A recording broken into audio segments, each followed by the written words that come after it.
नेपाल में अंतरिम सरकार के लिए बैठकों का तूफानी दौर जारी है। रात 3 बजे तक राष्ट्रपति भवन में बैठक चली। अब सुबह फिर से एक मीटिंग होने वाली थी जो दोपहर 2 बजे तक टल गई है। अब सूत्रों की माने तो अंतरिम सरकार को लेकर करीब करीब सहमति बन गई है। नेपाल की पहली महिला चीफ जस्टिस सुशीला कार्की के नाम पर अब बात बनती नजर आ रही है। यह माना जा रहा है कि संसद भंग करने और संविधान में बदलाव की मांग पर पेच फंसा हुआ है। संसद भंग करने पर सबसे बड़ा पेच फंसा हुआ है। आधी रात की बैठक अभी 3 बजे तक चली और उसके बाद आज फिर से सुबह बैठक होनी थी, लेकिन वो भी टल गई है 2 बजे तक। क्यों? अभी आपको बताया ना, क्योंकि संविधान में बदलाव की मांग पर पेच फंसा हुआ है और इसी को लेकर चर्चाएं चल रही हैं। ये देखिए, वो तस्वीरें भी आनी अब शुरू हो गई हैं जब सुशीला कार्की को कमान लगभग मिलने वाली है। ऐसा कयास लगाए जा रहे हैं कि लगभग फाइनल हो चुका है। हालांकि चर्चाएं अभी भी की जा रही हैं। जेन जी अभी भी मांग पर अड़ा हुआ है। उनका यह कहना है कि संसद भंग करनी चाहिए। राष्ट्रपति के साथ मेगा बैठक हुई अंतरिम सरकार पर मोहर लगाने को लेकर, क्योंकि जो हालात इस वक्त नेपाल में है, अब नेपाल को उससे उबरना है। तो अंतरिम सरकार के लिए जो भारी हलचल है उससे जुड़ी हर एक खबर हम आपको बता रहे हैं। सुबह 9 बजे की बैठक 2 बजे तक के लिए टल गई है। 2 बजे बैठक जब होगी तो उसमें चर्चा की जाएगी कि अब आगे क्या।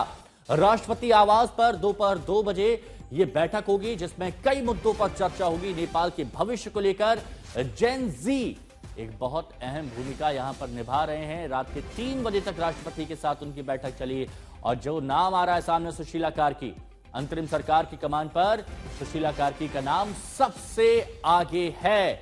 हर एक खबर, हर एक हलचल सबसे पहले आप आज तक पर देख रहे हैं। और बैठकों में क्या चर्चा की जा रही है, क्या निष्कर्ष निकल सकता है, इस पर भी सभी की नजर बनी हुई है। लेकिन सबसे बड़ी जो चर्चा है, क्या संविधान में बदलाव की मांग जो जेन जी करते आ रहे हैं, क्या वो उस पर कुछ निष्कर्ष निकल पाएगा, उस पर कुछ आउटपुट निकल पाएगा? क्योंकि सबसे बड़ी समस्या इसी की चली आ रही है। जेन जी अपनी बात पर अड़े हुए हैं। राष्ट्रपति के साथ आप सोचिए कि रात भर बैठकें चल रही हैं, बैठकों का दौर लगातार चल रहा है, लेकिन उसके बावजूद निष्कर्ष नहीं निकल पा रहा है क्योंकि जेन जी अपनी मांग पर अड़े हुए हैं। और यही एक सबसे बड़ी बात है। लेकिन यहां पर आप समझिए, हम आपको समझाने की कोशिश करते हैं कि वो कौन कौन से नाम है जो नेपाल की कमान यहां पर संभालेंगे। यहां पर सबसे पहले देखिए, सुशीला कार्की का नाम आता है, पूर्व मुख्य न्यायाधीश, और ये कहा जा रहा है कि लगभग करीब इनका नाम फाइनल हो चुका है।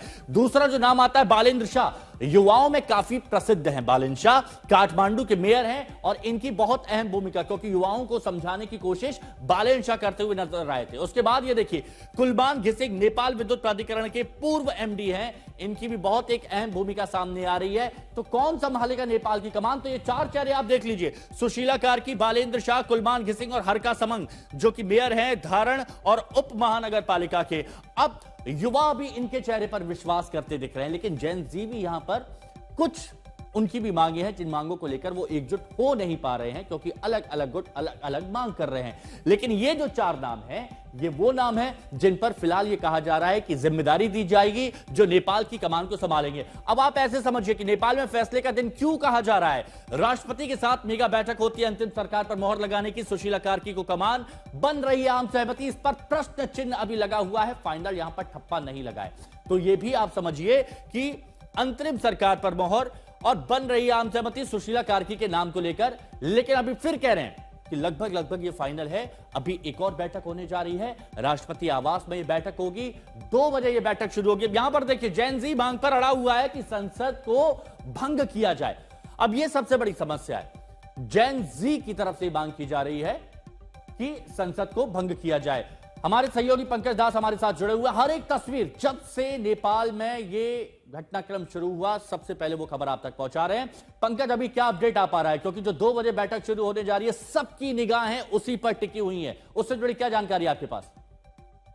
देखिए, सुबह ये बैठक 9 बजे से होनी थी, लेकिन आंतरिक तैयारी की बात कहते हुए राष्ट्रपति भवन ने इस बैठक को 2 बजे तक के लिए स्थगित कर दिया गया है।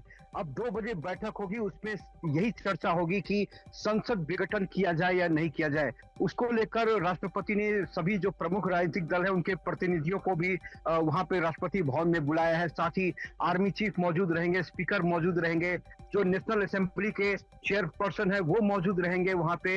इसी तरह जो इस समय चीफ जस्टिस हैं वो मौजूद रहेंगे।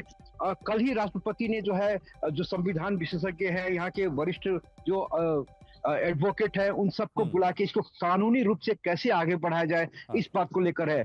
देखिए ये बहुत ही थोड़ा जटिल विषय है। हाँ। यदि सुशीला कार्की को प्रधानमंत्री बनाया जाता है तो उस किस संविधान के आधार पर बनाया जाएगा, क्योंकि अभी जो मौजूदा संविधान है देश का, उसमें सुशीला कार्की को प्रधानमंत्री नहीं बनाया जा सकता है। उसमें लिखा हुआ है कि चीफ जस्टिस जो है नेपाल का, फॉर्मर चीफ जस्टिस, वो किसी भी पॉलिटिकल पोस्ट पर या किसी कंस्टिट्यूशन पोस्ट पर ऐसे नहीं जा सकता है। सिर्फ वो राष्ट्रीय मानवाधिकार आयोग के अध्यक्ष बन सकते हैं, लेकिन प्रधानमंत्री या कोई अन्य पद पर वो नहीं आ सकते हैं।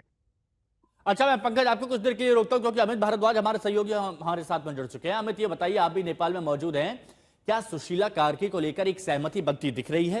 क्या जेनजी में कहीं कोई पेच फंस रहा है या फिर वो किसी और चेहरे की मांग कर सकते हैं? क्या खबरें आ रही हैं आपके पास से?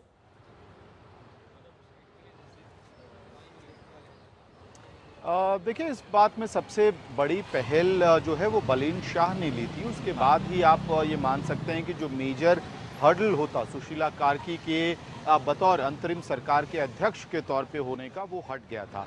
और उस सोशल मीडिया पोस्ट को एक रणनीति के तहत किया गया था, क्योंकि बलीन शाह के जो सिंपथाइजर्स हैं वो लगातार एक तरफ चाह रहे थे कि नेतृत्व उनके हाथ में आए, लेकिन वो चाहते हैं कि वो बलेन्द्र शाह जो काठमांडू के मेयर हैं वो फुल टाइम प्रधानमंत्री के तौर पे नेपाल की कमान संभाले, जिसके लिए अंतरिम सरकार में उनका नहीं होना ही बेहतर होगा। ये स्ट्रैटेजी के तो देखिए, नाम तो फाइनल हो गए, बस एक सहमति बनना बाकी है, जो कि उम्मीद की जा रही है कि जब 2 बजे बैठक होगी तो उसमें मुहर लग सकती है। शुक्रिया आपका हमारे साथ जुड़ने के लिए।